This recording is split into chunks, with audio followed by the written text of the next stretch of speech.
humanitarian activist.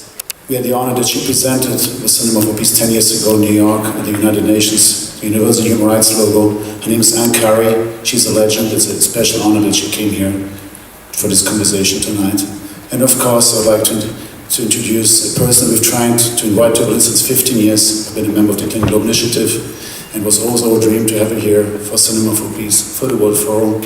And this was striking the first time I spoke to her. She just came from a panel of women's empowerment, the Clean Globe Initiative. This was at a time where this was not a normal occasion to speak about equality and women's empowerment in the course of the last 50, 60 years. This was kind of a starting point. And when I had a short conversation, I said, oh, by the way, my office, only women work. She said, oh, great. She smiled, looked at me, which business are you? And I didn't think, and at that time the Cinema Peace Foundation had not been created. I said, entertainment. I lost her attention and I smiled immediately, but I'm very thankful that we've won her back. Please welcome the US presidential candidate, more than 3 million votes, more than Donald Trump, a person that is known by her first name all over the world. I don't know how many people on the planet do have that quality, like Elvis or Hillary. Please welcome Anne Curry and Hillary Clinton.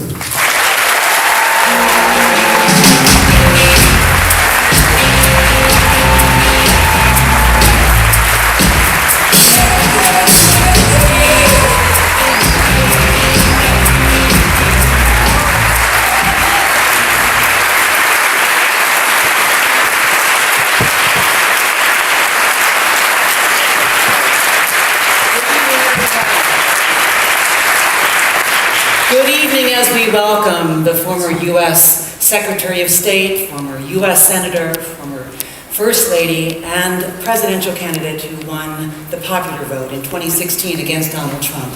Ladies and gentlemen, Hillary Clinton.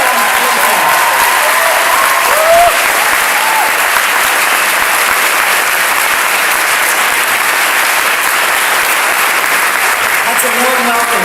And as this is a wonderful opportunity for us to have a sit with you at this moment in this world, which is destabilizing as we speak. For you are uniquely qualified, given your vast experience, to help us understand what is happening, what could still happen, and what, if anything, can be done to turn this Titanic around in time. Well, thank you so much, Anne, and thanks to Yaka and the Cinema Peace Foundation and all of you for being here for this conversation. And I am so pleased to be talking about these important challenges because I think it's really incumbent upon all of us to understand we are in a serious historic struggle.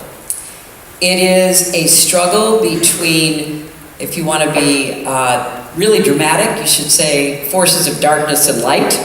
You can also say democracy and autocracy. You can also say people who are unable, unwilling to deal with every single one of these challenges, from climate change to war.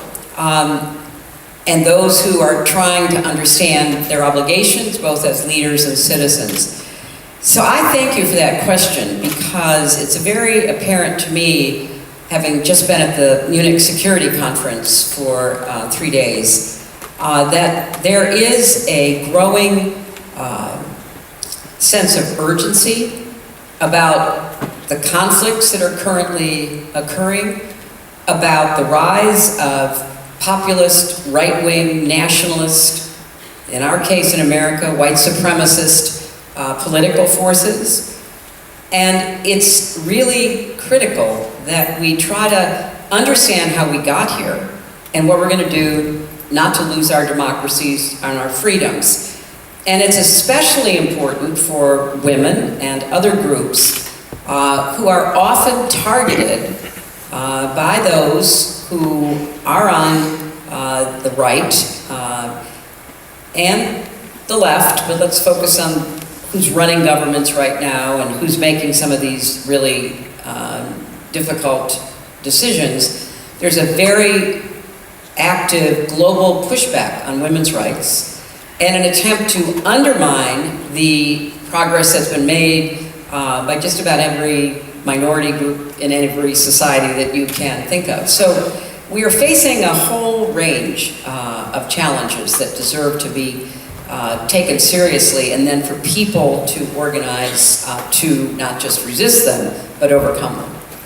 So you just mentioned the Munich Security Conference, and so let us begin then with this latest development in this dark and light that you describe, which is the news of the sudden and really unexplained still death of Alexei Navalny.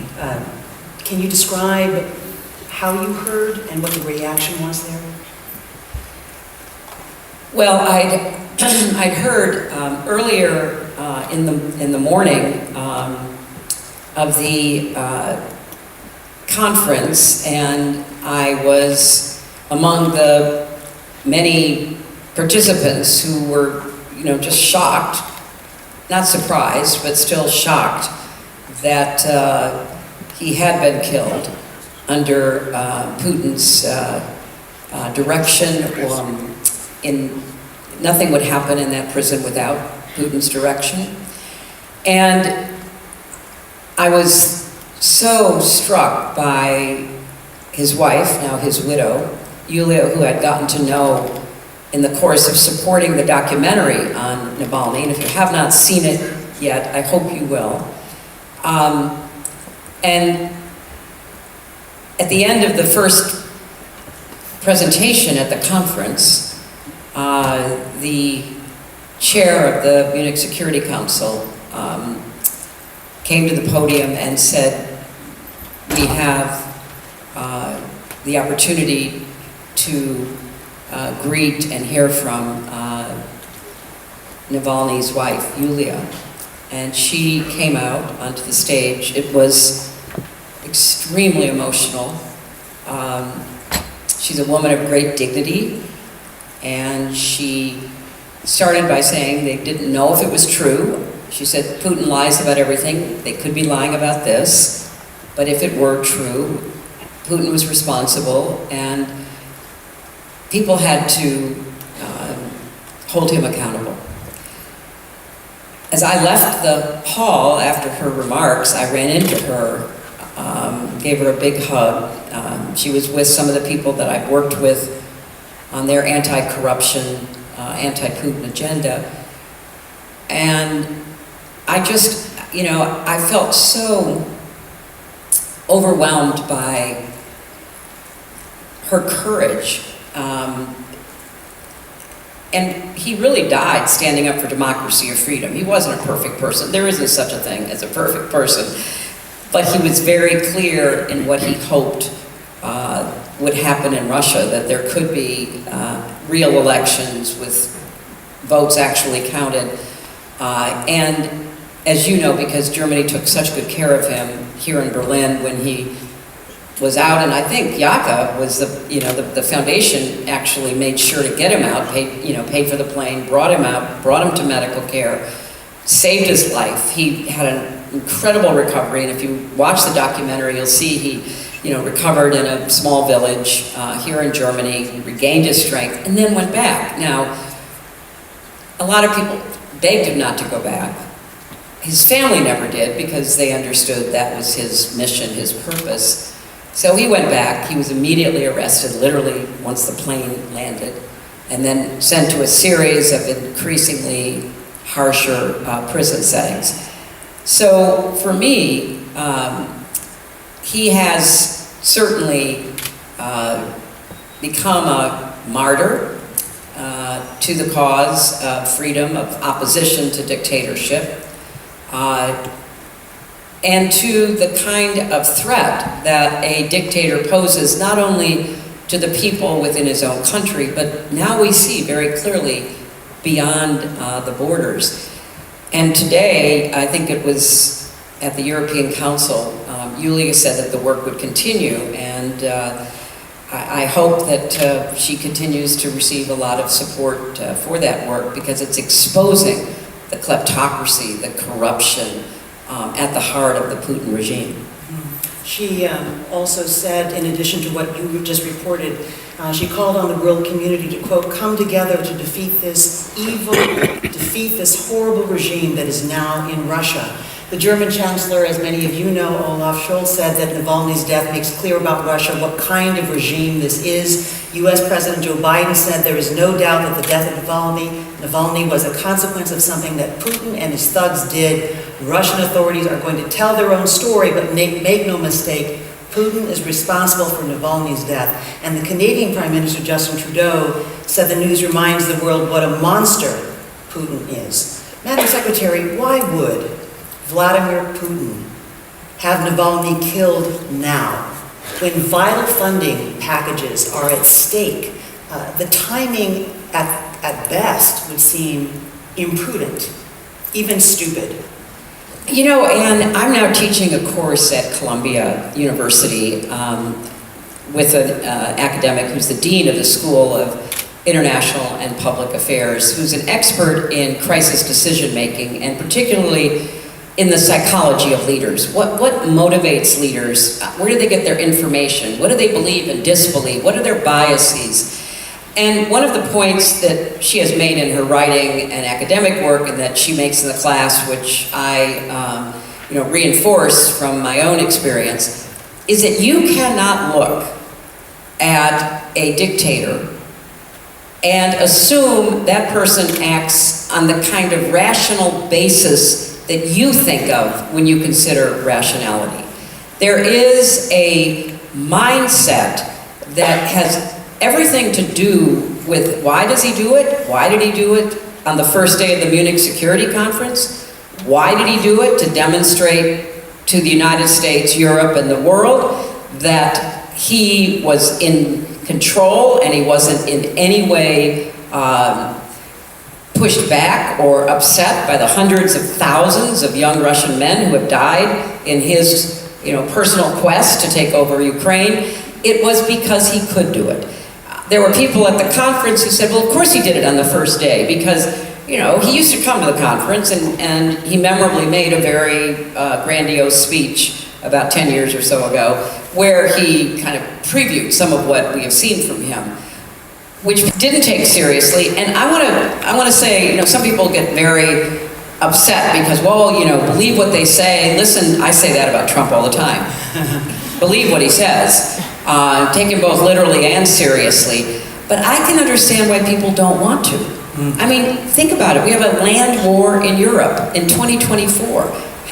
How did this happen? And why would one person who consolidated power over those years from when he took over from Yeltsin to now be driving his country in that kind of conflict? Because he has his own messianic vision of what Russia looks like and what he, in a way, wants to demonstrate he's accomplished on behalf of Greater Russia. So I think he did it because it was a real poke in the eye to everybody gathered in Munich, particularly Zelenskyy. And it was a message that you never know what I might do next. And I heard that from a lot of the leaders from Eastern Europe, the Baltics, Poland, Moldova, Bulgaria, the Czech Republic, all of whom were saying, we were optimistic last year that we could contain this, we could help Ukraine, defend itself, maybe, and they have taken back about half the territory that was taken since February of 2022, but clearly they're running out of ammunition, they're running out of artillery, they need air defense, all the things that we know are required for them to hold the line. And for the first time, leaders were saying publicly, as well as to me privately, we do believe that he will come after us. That, you would not have heard that a year ago. People thought, he's always had a thing about Ukraine, and it's crazy, but we got, it's not unpredictable. He invaded before. Well, first he invaded Georgia, remember, in 2008, snatched 2 parts of Georgia with no consequences to speak of. Then he invaded Ukraine, took Crimea, part of the Donbass, and no consequences really to speak of. So he believes he can act with impunity, and we are living in an age of dictatorial impunity, where these leaders believe they can get away with what they are doing. And so I think he did it because he could do it. Are you saying, you're saying several things there. One is, it sounds as though you're saying that the world may have made a mistake in not doing more earlier when he went after Crimea and Donbass. Is that correct? Yeah, it is correct. I mean, look, I am one of the people who urged greater consequences for Putin. It's one of the reasons he really doesn't like me, because I basically said, you just, you can't appease him. Let's use the word. You can't appease him if he gets away with doing what he does, changing borders, seizing territory, killing at will, not just inside Russia, but a bullet-riddled body of a Ukrainian soldier who defected was just found in Spain. So, yes, we have to take this man really seriously, because he has his eyes on disrupting democracy, undermining Europe and the United States, and taking over parts of Europe if he can. What do you know about, especially having come from the conference and reporting as you just did, that there is trepidation among many other nations feeling that he is going to come after them? What do you know about this grandiose, but the potentialities of this grandiose plan? What nations are worried, should be worried, and what does this future, if it's not stopped, look like? Well, I can tell you who he has threatened in recent months and even days, because their leaders have said to me, we want everybody to hear the way we hear what he says. So in talking with Polish leaders, the new foreign minister, had been the foreign minister when I was secretary, he's back under the new government, and other Polish officials, they listened very carefully to this. It wasn't really an interview, it was like a monologue with Tucker Carlson, one of the useful idiots who shows up from time to time. And so Putin made the same kind of threats against Poland that years ago he started making against Ukraine. The Poles heard that. Is Poland really a real country under its current boundaries? The Prime Minister of Estonia, who is an extraordinarily strong leader, said, I take it very seriously because my grandmother, with my 6-month-old mother, was deported by the Russians when they took over the Baltics after World War II and sent to Siberia, and it took years for them to come back. I take it very seriously.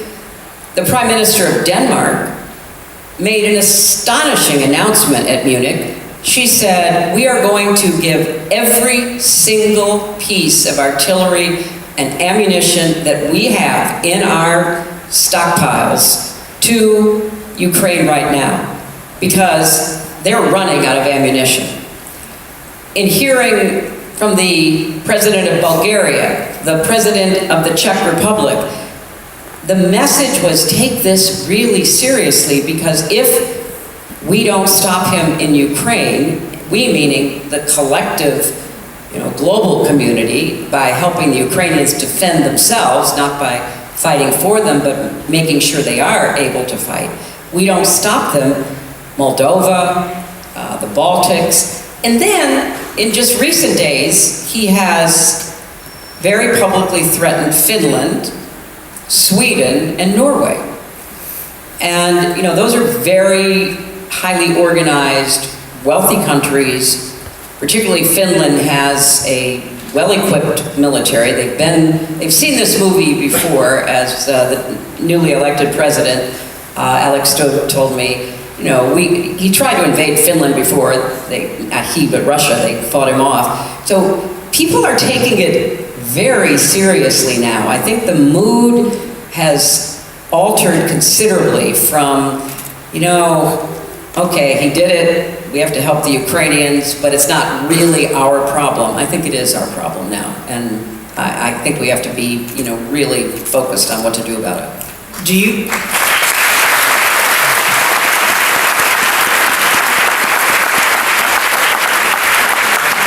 Do you think If that... you are concerned about Ukraine, I now really wish Putin falls and is defeated. But are you concerned about the Palestinian people? Oh no! You talk about extrajudicial killings. You have been responsible for the killing of hundreds of Pakistanis. You have problem in the moment! in Afghanistan, in Iraq, all over the Middle East. You are a war criminal. You are a hypocrite. Shame on you. Shame on all of you for supporting imperialism. Now with imperialism, whether in the East or the West, free Palestine, ceasefire now.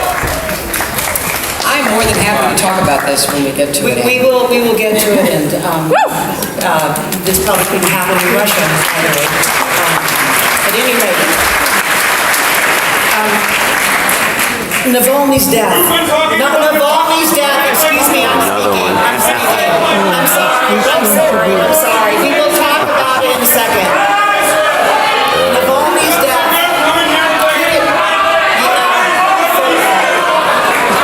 You want to just, This is ridiculous. yeah. May I have your attention, please?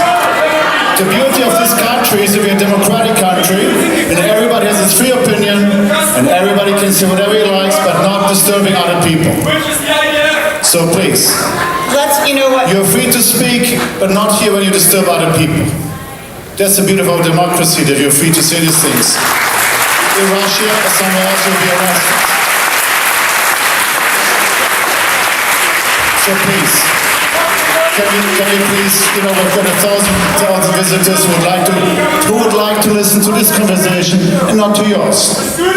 We have social media. You can make yourself heard on social media. Is there anybody else? Okay, so please, give your opinion on social media. You can demonstrate. For us, Hillary Clinton is a hero, but you're free to have a different opinion, and I would like to go on with this conversation. Thank you.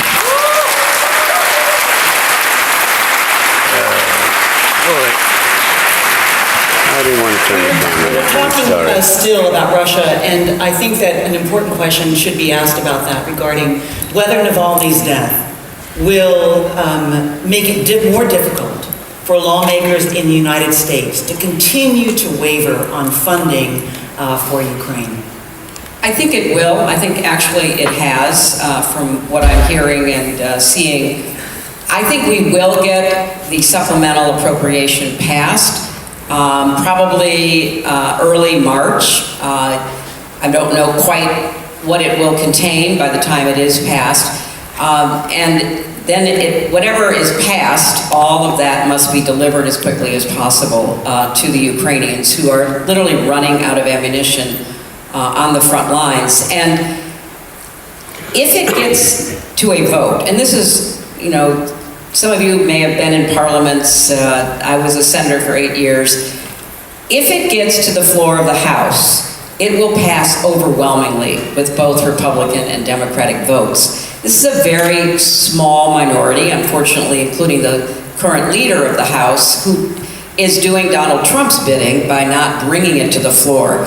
And so I think it will happen, and that it can't happen too soon in order to help the Ukrainians. Ukraine's President Zelenskyy was also at the Munich Security Conference. Did you meet with him? What did you glean from seeing him there? And what is your sense about whether Ukraine can still prevail?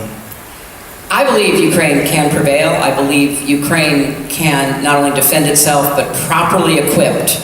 And it has not yet been fully properly equipped. It does need, more air support. It needs more air defense. I believe that it can push the Russians back, certainly back to where they were before February 22nd, 24th of 2022. I think that can happen. I did greet Zelenskyy. I feel very strongly. I put myself in the shoes of people who are in difficult positions. I wonder if I'd been Navalny, would I have gone back to Russia? Really? Would I? I ask myself those questions. And when I met with Zelenskyy, as you all remember, at the beginning of the war, a number of leaders reached out to him and said they would give him refuge. He said, no, send me ammunition. I mean, he has been literally directing this war 24/7 from its beginning. I thought he gave a very good presentation. The meetings he had with elected and appointed officials in both the United States and Europe were very well received by the people that were in them. It's a terrible situation to be trying to keep your country from being brutally assaulted on a daily basis, and the kind of pressure that puts on the people like Zelenskyy and others who are literally on the front lines. Sometimes people say, well, Ukraine's not a perfect country. I don't know a perfect country. If we had to be perfect to defend ourselves or get the help of other people who understood the threat, I'm not sure that any of us could qualify. So I'm an admirer of his. I believe he's provided very strong leadership, and I only hope that the United States acts as quickly as possible. And I really want to commend Europe and commend Germany for everything you've done so far, but also ask you to keep doing everything you possibly can to make sure until the U.S. gets whatever help we're going to deliver, they have a chance to continue to stand against the Russians.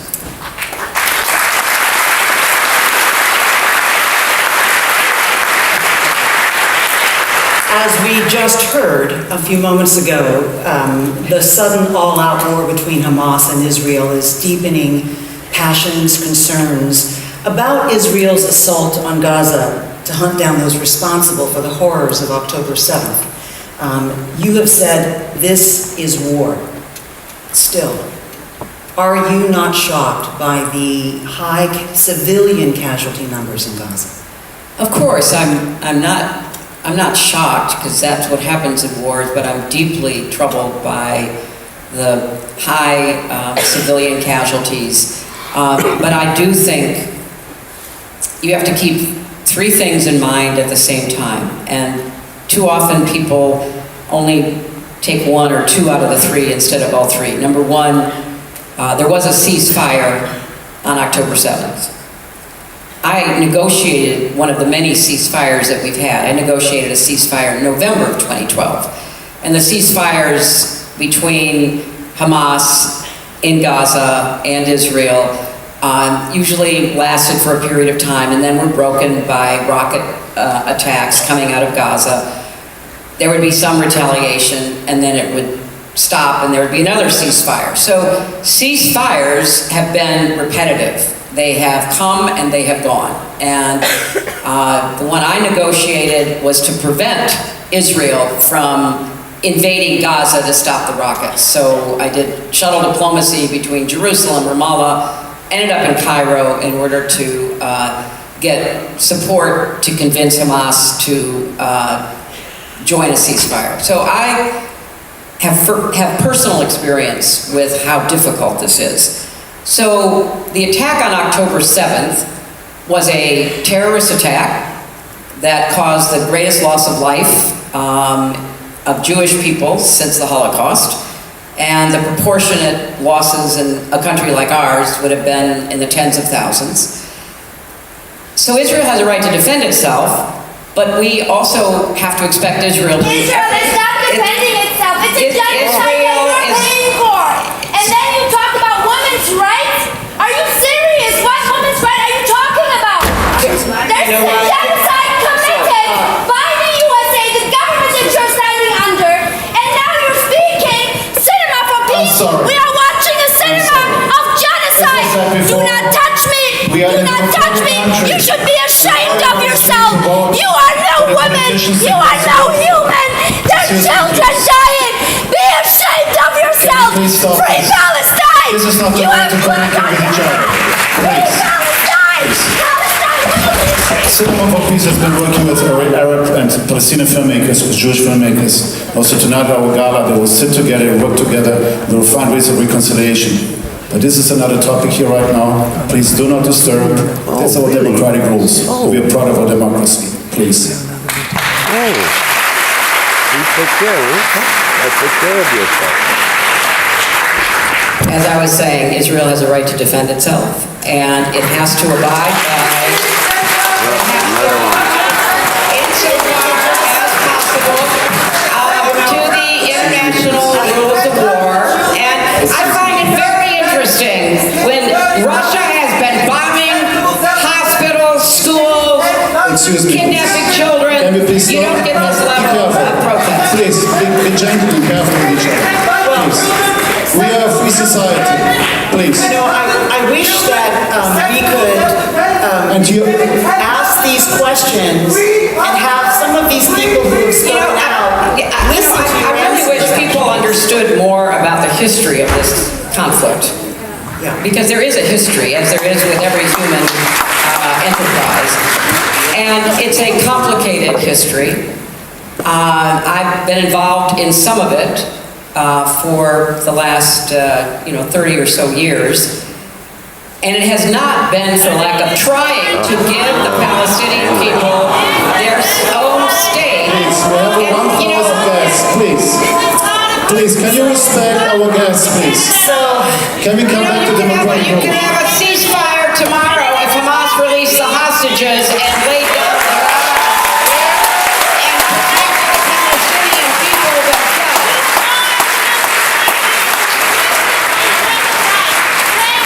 I think that what I'd like to ask you about this is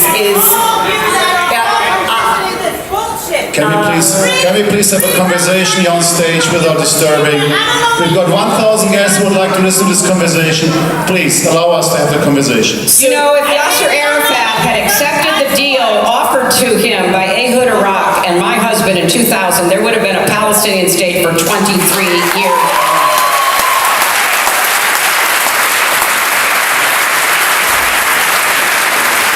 And that is a part of the history, Hillary, or Madam Secretary. Okay, I'll call you Hillary then.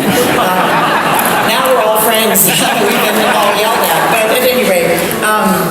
But let's look at these hard numbers. 28,000 people killed, more than 67,000 wounded, according to the health ministry in Gaza, in 4 months. Many of them children.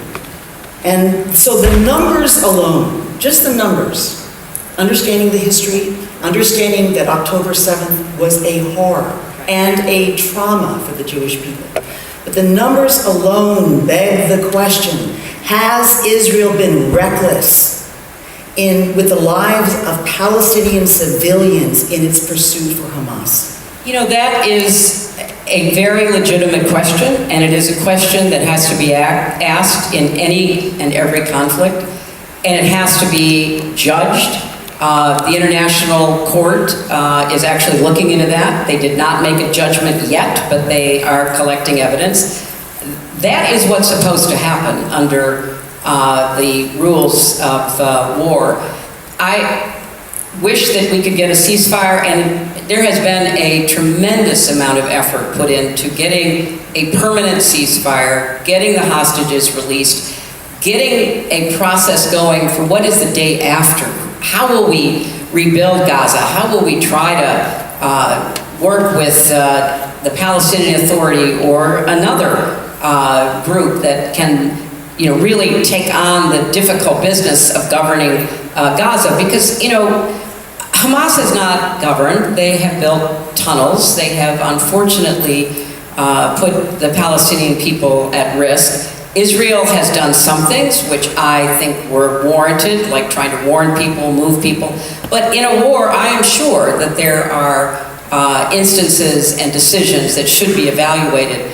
What I wish is that we would get the ceasefire that a number of countries have been trying to design and get finalized in order to try to begin the process of repairing and regenerating a Palestinian opportunity to have the kind of freedom and autonomy that the Palestinian people deserve. But there has to be an agreement on a ceasefire, and that is, that has not yet been resolved. And I wish both Israel and Hamas would figure out what constituted an acceptable, credible ceasefire and move as quickly as possible to achieve it. You talk about an analysis. I'll let people talk if they want to go.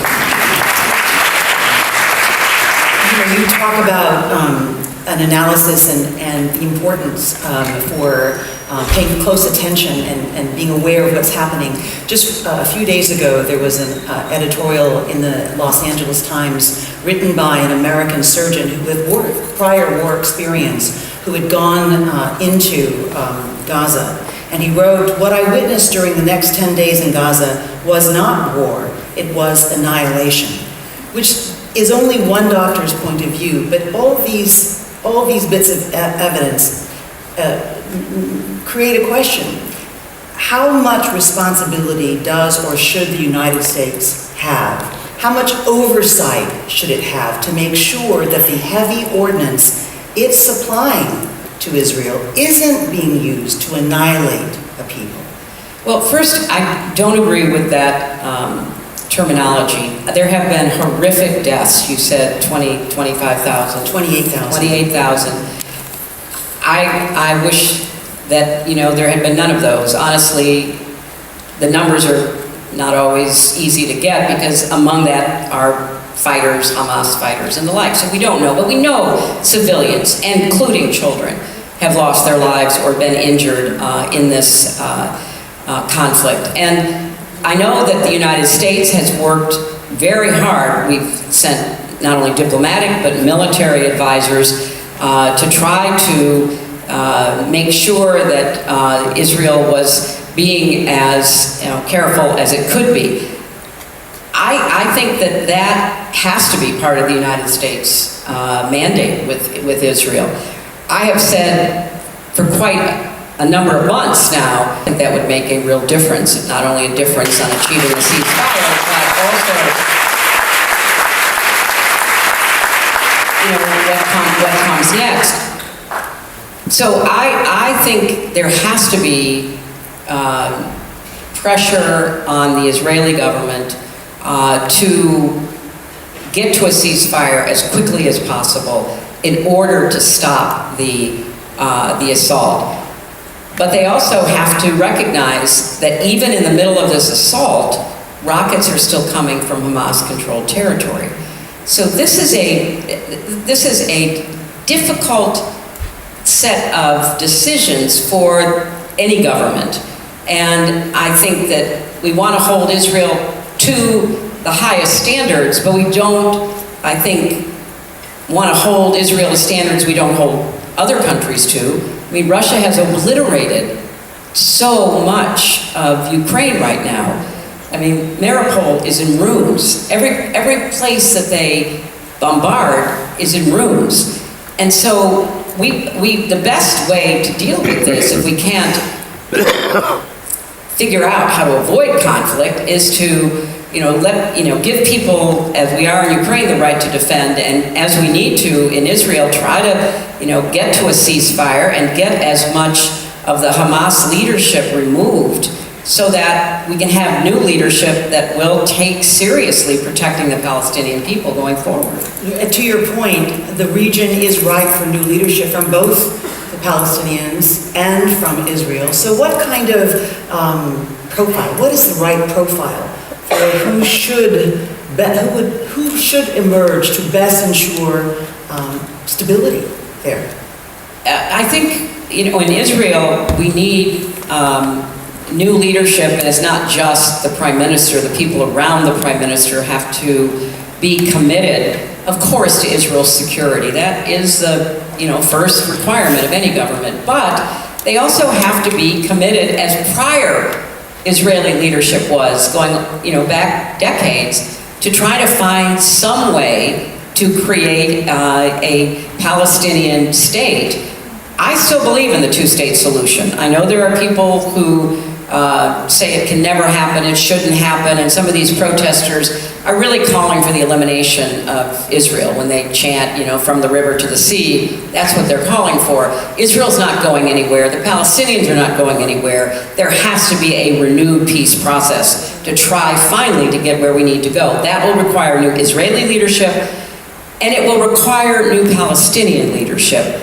The Palestinian Authority needs to have a new mandate. They need new leaders.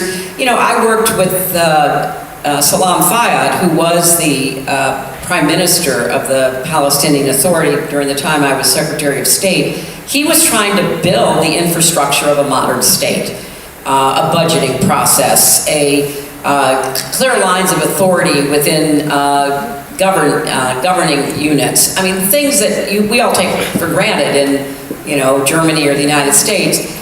And he was working tirelessly to achieve that against some pretty tough odds, because the current Palestinian Authority leadership is also kind of, stuck in their ways and cannot be, in my view, empowered to figure out what should be done in Gaza and the West Bank. So this is going to take the Israelis, it's going to take Palestinians, some of whom were involved in prior peace negotiations. At Columbia, we had a session a few weeks ago with one of the major American negotiators and Palestinian negotiators who were at Camp David with Arafat and Barak and my husband, talking about why they hadn't given up on a two-state solution, even though it hasn't materialized. So we need people who are pragmatic, hard-headed, honest, see the humanity in the other, are willing to do what is necessary to take some risks, because at the end of the day, Yasser Arafat walked away because he thought he'd be killed. Sadat was killed when Egypt made peace with Israel. Rabin was killed. Sadat was killed by an Egyptian extremist. Rabin was killed by an Israeli extremist when he was trying to carve out peace. So this is really hard, risk-taking work, and we need people, and we need to have the support of the region, the Arab countries and others, Europe and the United States, to help do the rebuilding. But we've got to have people who are willing to, come together to try to find, some way out, and that can only be by giving the Palestinians their own sovereignty.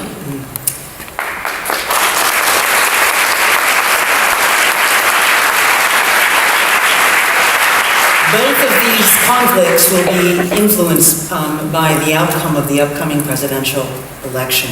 There is this impression that President Joe Biden wouldn't be running had former President Donald Trump stayed out of the race. Have you been thinking about what you're willing to do to stop a second Trump presidency? I will do anything to stop the second.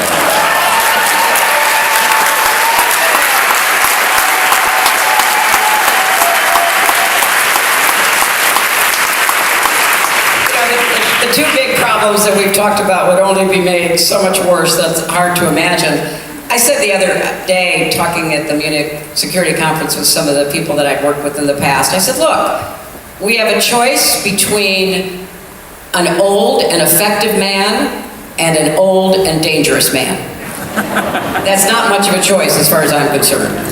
And so we have a potential with Trump to know a lot about what he would do if he ever, unfortunately, were to end back up in the Oval Office. He's told us, pull out of NATO, let Putin do whatever he wants to do, encourage him to do whatever he wants to do, which is part of the reason why some of the countries that I mentioned to you here in Europe, particularly in the East, are really on edge, because Trump wanted to pull the United States out of NATO when he was there the first time, but he was talked out of it.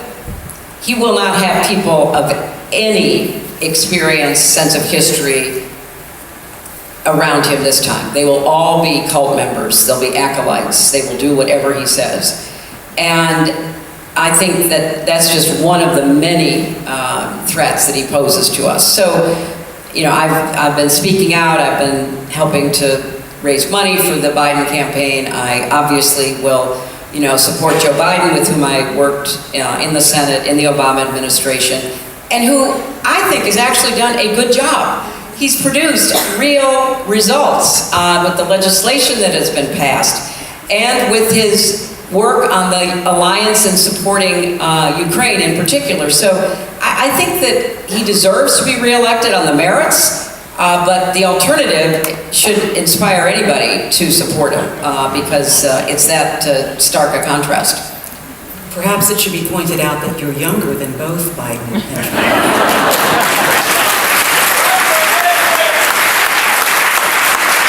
Once, when you were Secretary of State, I asked you if you would ever run for president, and as I remember, you never said never. You didn't say never. Would you say never again today if you were asked to run? Yes, I would. I mean, first of all, that's not going to happen. But secondly, I really, I was honored to run for president twice, to be nominated once. I think that Joe Biden has earned and proven that he is the president we need right now. But assuming, as I am, that he will be reelected, and I really am, I'm not just saying that, but I really believe in the end he will be reelected, then I think there's all of these, up-and-coming Democratic politicians in the Congress, particularly in state houses, as you know, Ann, across the country. And I will be enthusiastic in helping and supporting, them to, bring their vision for the country forward, because it is, the age issue does bother a lot of voters. I think that's a fair, factual statement. And I think that voters are, worried about the implications of that. I am not, partly because I know Biden and he works out every day.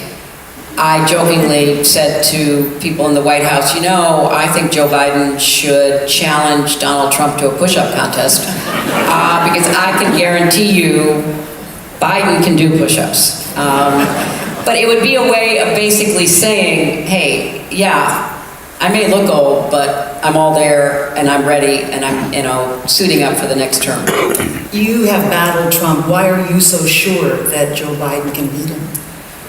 I'm sure because, number one, the evidence we have since the 2020 election is that Democrats have been winning.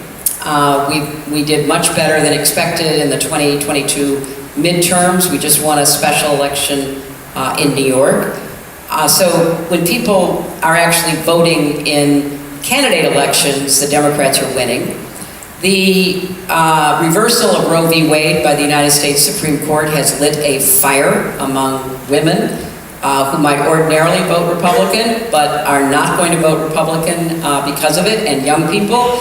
And in fact, every state that's had a referendum about abortion, the abortion question has been voted favorably. So I think that there is a pattern of Democratic electoral success, the continuing importance of the abortion issue, and I think also, Biden has this great saying, which he has said for many years since I've known him. He says, "Don't judge me against the Almighty, judge me against the alternative." And we yet haven't really seen the contest join the way it will be in the next month or so, because Trump will actually get the nomination, not just be the expected nominee. Biden will also, although that's a foregone conclusion, and then the contest between the two of them will be joined. I think the reminder of people about what they didn't like in the first Trump term will be impactful. Because if I were an ad person, which I'm not, I would say in his first term, in the face of a health emergency, the COVID pandemic, Donald Trump told us to inject bleach into our bodies to tell us if he gets another chance to govern. I mean, I think people have to be reminded of truly the chaotic craziness that we survived for those 4 years. I also think we do have his platform. he has said he wants to execute certain people. He has said he wants to be a dictator on day one. He has said he wants to take over the Justice Department and law enforcement to lock up all of his perceived political enemies. No judicial or legal process, just his command. He has said that he wants to fire all of the experts in the government so that he can install somebody who believes you should inject bleach if you're facing a virus. So I think that when people began to really focus on what America would be like if he were to be president again, Biden won the popular vote in 2020 by over 7 million votes. He won the Electoral College by a much smaller margin, very much like my race. I won the popular vote, lost the Electoral College by a small margin. So I think everybody knows what has to be done to persuade the people in those so-called swing states that their lives would be thrown into chaos. A lot of what they like about what Biden has done, they can contrast it with what Trump has threatened to do. What is your assessment of the threat from foreign influence, meddling from Russia, China, North Korea, say? Do they have an interest in a motivation to undermine Biden? Well, they do. We have a history now of foreign interference in elections. You know, the first criminal trial that Trump will face in New York is salaciously referred to as the hush money trial. You know, and I'm sure that there'll be a lot of tabloid coverage of it when it starts in late March. But it's really an election interference trial in which he was the one who tried to hide his payments to the porn star and lie about them and not, report the expenditure, thereby violating our election laws. So it's an election case. Clearly, the other criminal cases he's facing are the cases concerning his attempt to claim victory when he lost in 2020, and the lengths he and his followers, his lawyers, went to try to steal that election. Very serious charges, and we have a program called 60 Minutes in the United States, and last night when it showed, I watched online, the man who'd been the chair of the Republican Party in Wisconsin basically explaining how he and others had been misled by Trump and his lawyers to violate the law. If he's convicted in one of these criminal cases, all of our polling shows that that will depress his vote. People who are intending to vote for him may not decide to vote for Biden, they may just decide not to vote. They could vote third party, which we still don't quite know what that will look like, but they have told pollsters time and time again they would be influenced by a criminal conviction. And he's facing 91 felony counts, and at least I think 2 of those cases will get to trial. I'm not sure about all of them. So when we look at the political landscape, I think Trump faces actually more obstacles than people are reporting on and aware of. And most of the coverage of the election so far is 91 felonies. He said this, he said that. He said he would do this, he said he would do that. Joe Biden is old. I mean, that's the contrast. And so the interference that we have seen starting in 2016 by foreign actors was present, but not all that impactful in 2020. There's evidence of it in our 2022 midterm. And there is a recent report by our intelligence services, the Office of the Director of National Intelligence, that they are picking up evidence of this kind of interference. Now, here's what's new, and this is what you'll have to look for in your elections, just like we are going to have to in ours, and that's artificial intelligence. Because now it won't be somebody else making a charge against Trump or Biden. It will be using the words using the actual figure of one of these two men to say things that are not true. We already had an example of that where artificial intelligence was used in a recent election to make it sound as though Joe Biden were calling you on your phone telling you not to vote. And there's a criminal investigation about who was behind that, but it's going to be such a flood of mis and disinformation. It will be very hard to stop it all, and I think voters and citizens have to be much more on alert as to what they're being told, especially online, because that's the main delivery system for people. So I worry about it a lot, Anne, but I do think our government is better prepared. I think the press, they didn't understand it, they didn't believe it or cover it in 2016, but I think the press is much better educated about it. So I'm hopeful that when it comes, because it will, there will be a way of combating it more effectively. Most of this conversation has been about things that are massive worries, including the one you just brought up. So perhaps we should pivot in our last moments and ask you, what is your coping mechanism when you're worrying? That's a really good question.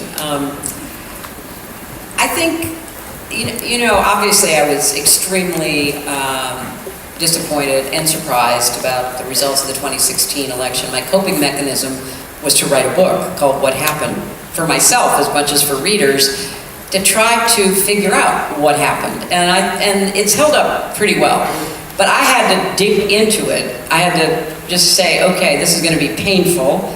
I've got to be honest about the mistakes I made, because obviously I made mistakes. But I also have to understand what was going on that I didn't know about during the election. I really did not know the depth and breadth of Russian interference. I did not know how social media had become a weapon as opposed to, you know, a connector. I had to learn all of that, and I learned it sadly after the fact instead of before. But I'll tell you a funny story. So after our election, the next big election in the world was Macron's. And so Macron's campaign, within weeks, we were getting information about what had happened online to me, and, you know, the bots and the trolls and the, you know, hacking and the theft of, you know, emails, all of that. So Macron's campaign called my campaign and said, could we talk to you? We see if there's some lessons to be learned. And I told my people, go over, do whatever you can to inform Macron what happened to us so that he's prepared. And they were planning the same thing against him. And so what they did, there were two things that we learned from the French Macron team after the fact. They planted some traps within their email systems so that they could easily tell if and when it had been hacked, which it had been. But they had a huge advantage that we didn't have, because the way that the attack on Macron was set up to hit was starting the Friday before the Sunday election. And a lot of the people behind it were Russians and some American and other agents that were working with them, the Russians on behalf of Le Pen. They did not know there's a law in France that you can't publish anything about the election from Friday till Sunday. So when they started dropping all their stories, they were blocked. So both the Macron campaign's alertness and the laws in France really protected them from what had been planned to try to sow doubt at the end and create all kinds of confusion and false stories and the like. So I think I cope by trying to understand what's going on, because I care deeply about the world in which we are unfortunately moving, where people call it a post-truth world. I don't think democracies do well in post-truth worlds. People have to believe that they're looking at the same set of facts. They may draw different conclusions. You know, here's the agricultural, you know, assessment, here's what we should do. No, I disagree, I want to do something else. perfectly legitimate. That's the way democracies are supposed to work. But if you can't even agree on the facts, if there is no basis for having those conversations, then the whole mechanism by which democracies operate is stymied.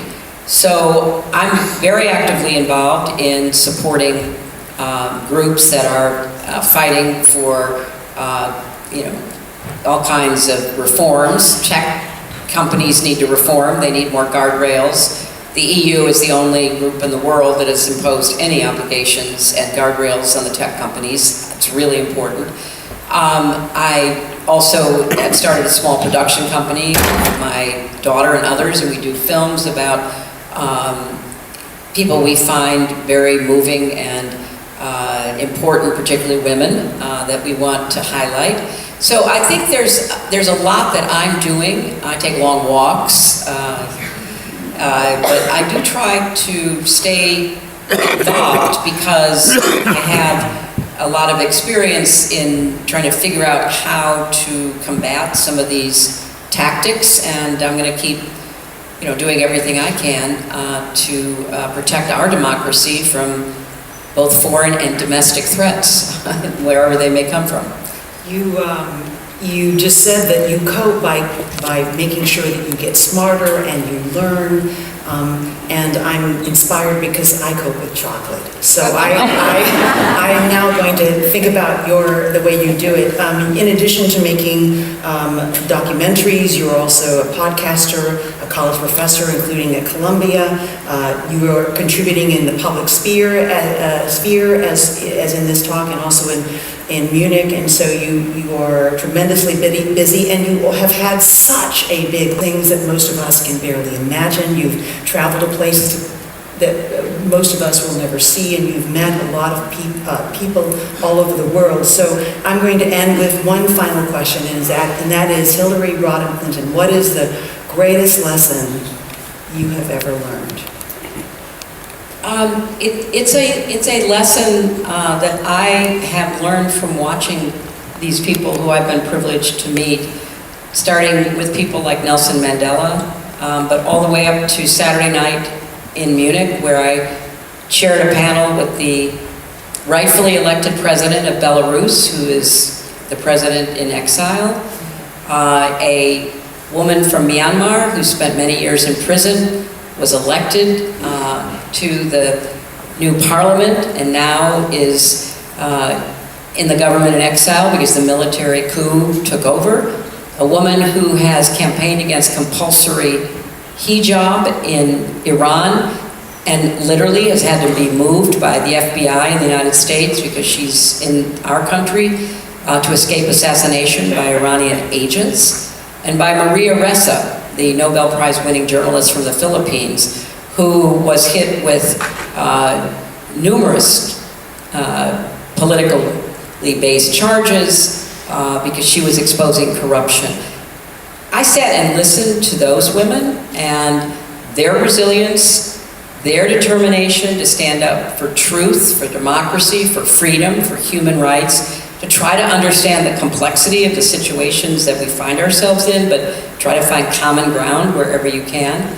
And that really is inspiring to me because, like I say, I've had an incredible set of experiences, but I meet people like that, and I think, wow, that is courage. And I just want to end with this Nelson Mandela story because it prompted me to think of it, Anne.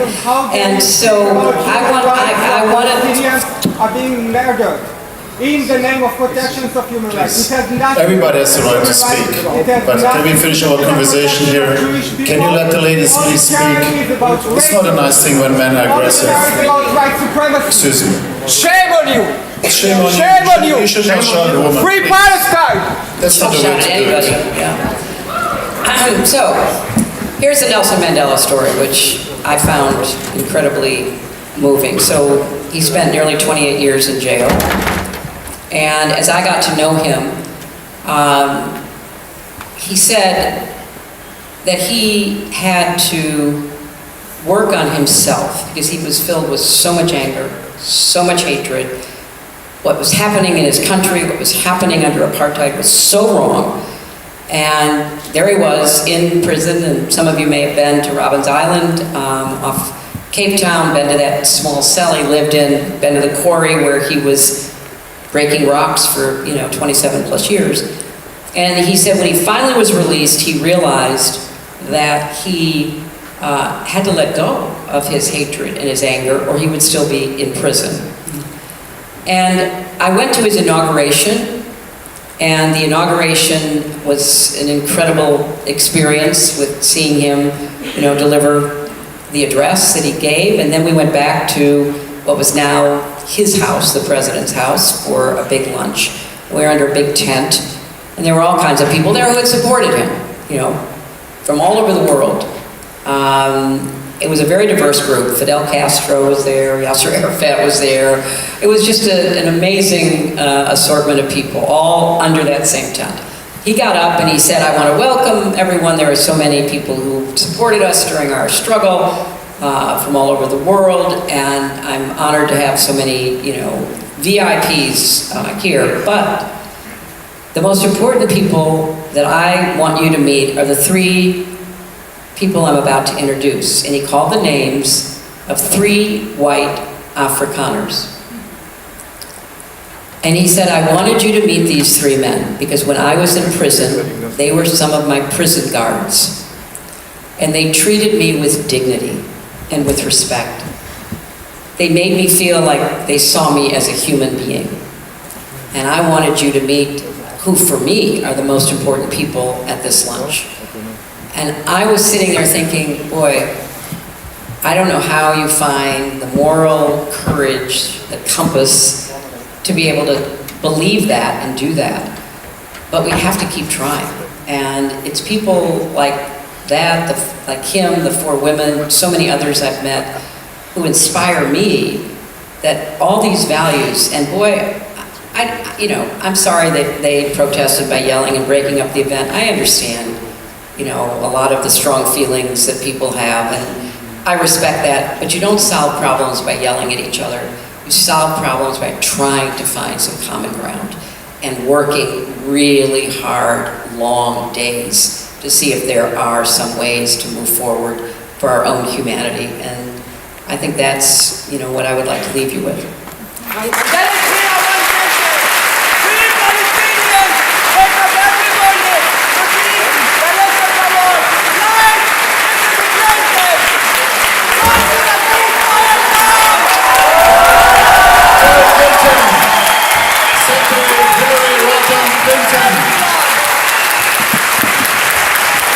So much for concluding our World Forum.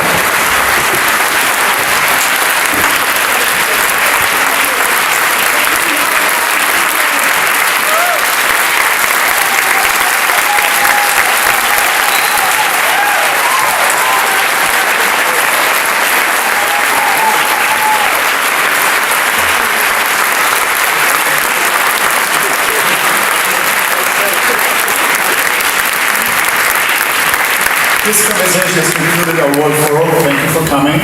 And as you just heard, Hillary Clinton has become a film producer, and we honored last year with Cinema for Peace a movie called In Our Hands about a female mayor in Afghanistan. So we can only recommend to you tonight or next few days, watch Hillary Clinton's movies. They're fantastic. True Cinema for Peace. Thank you.